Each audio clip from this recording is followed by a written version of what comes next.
Here we are once again. I've got to make yet another Riley Moss video because Broncos country is divided.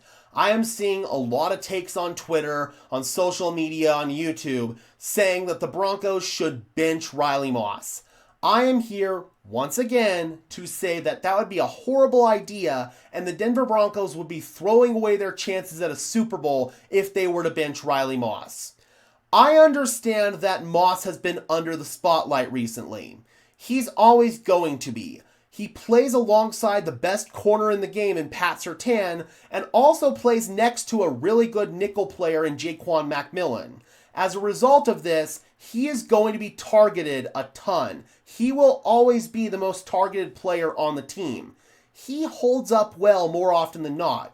He makes more positive plays in coverage than negative plays. Unfortunately, he's kind of like an offensive lineman. Only the negative plays get spotlighted, especially because fans watch the TV copy. They don't generally watch the all-22s, so they only see Riley Moss when he's getting targeted. They don't see him on the other downs where he's locking down a receiver and he's not a viable option to get targeted on that play. So Riley Moss just gets a lot of unnecessary crap. There's one problem with his game. He gets beat deep. And when he gets beat deep, he gets grabby. And when he gets grabby, that's when the officials are going to throw the flag. The officials also judge Riley Moss a bit unfairly, in my opinion. They look for the slightest, tiny little bit of contact, and they're going to throw a flag on it, regardless if the contact is marginal or not. Another thing that frustrates me is that officials who can't see the play are the ones who end up throwing the flag. The Giants pass interference call and one of them against the Chiefs, the official who threw the flag was the back judge. He couldn't see the hand placement. He couldn't see the body position. He couldn't tell if it was pass interference or not. The line judge, who could see all that stuff, didn't throw the flag. But the official, who probably was the more senior official, threw the flag in the backfield because they could see just a little bit of contact.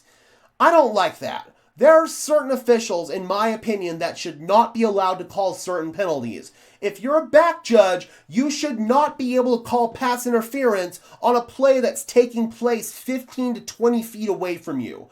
That's garbage. So Riley Moss has been a victim at times of crappy officiating. But he said it himself. He needs to get better about not being so grabby at the top of the routes. That's very fixable. That's also not something that's worth getting benched over. Riley Moss was really good in the Commanders game. He had multiple PBUs against both Deebo Samuel and Terry McLaurin. He played super well. But what overshadows all of that are the two completions that he gave up. The first one was the goal line fade to Treylon Burks, where it was just an incredible one-handed catch. Burks high-pointed the ball and extended literally his fingertip up to get it. There's nothing Riley could have done on that. He was in perfect position. The tallest corner in the NFL would not be able to get up and knock that pass down. There was nothing Riley could have done. Most of the completions that he gives up, it's a perfect throw and a perfect catch. No matter who the DB is on that play, they're in perfect position. They're still going to give up completions. Even Pat Surtain, the best corner in the game, will get beat and he will give up completions. We saw that on Sunday night. It's not just Riley Moss that gives up completions and gives up penalties deep. There are a lot of good corners who do that. I want to go ahead and bring in the advanced stats here for Riley Moss on the season. He's been targeted 41 times and has allowed 77 receptions for 545 yards. His reception percentage allowed is actually best on the team. It's slightly better than Pat Surtain.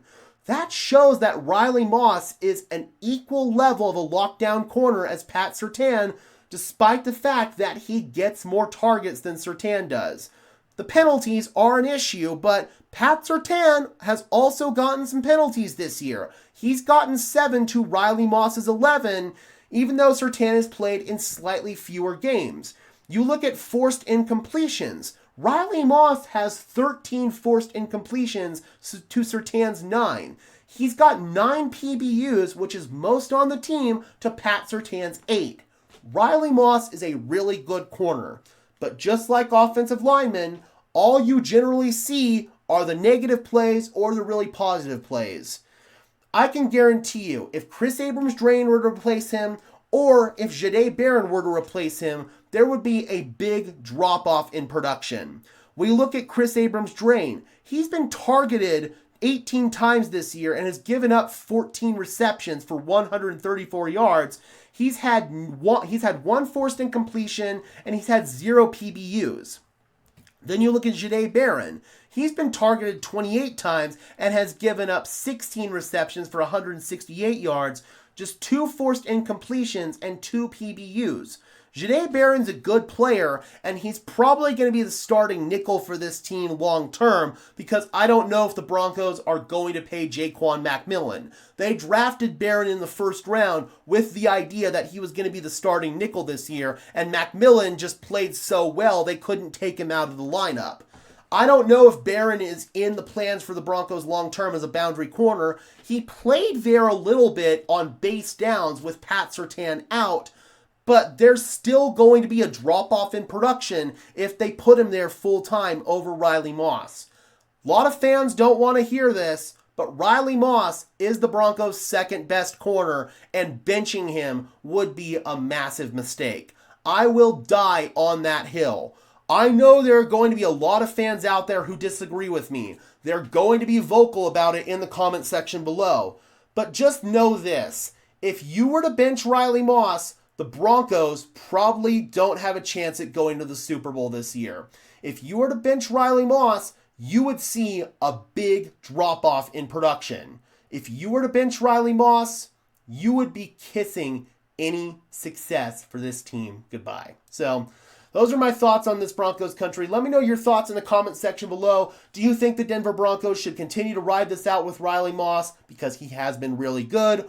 Or do you think they should bench him? Drop those comments down below, guys. I would love to hear your thoughts as always. Be sure to leave a like on this video as well as subscribe and ring the bell so these videos appear in your notification feed. I would really appreciate it, guys. Those are both free and easy ways to show your support. It helps tell YouTube's algorithm to push us out, and it helps us get seen by more and more members of Broncos country just like you and me. Additionally, if you want to go above and beyond in supporting the channel, please consider becoming a channel member today. The link is in the description below if you want some extra perks and incentives in exchange for helping me out, helping the channel grow, and helping improve the production quality of this content. And until next time, guys, I'm your host, Gage Madrid, saying peace out.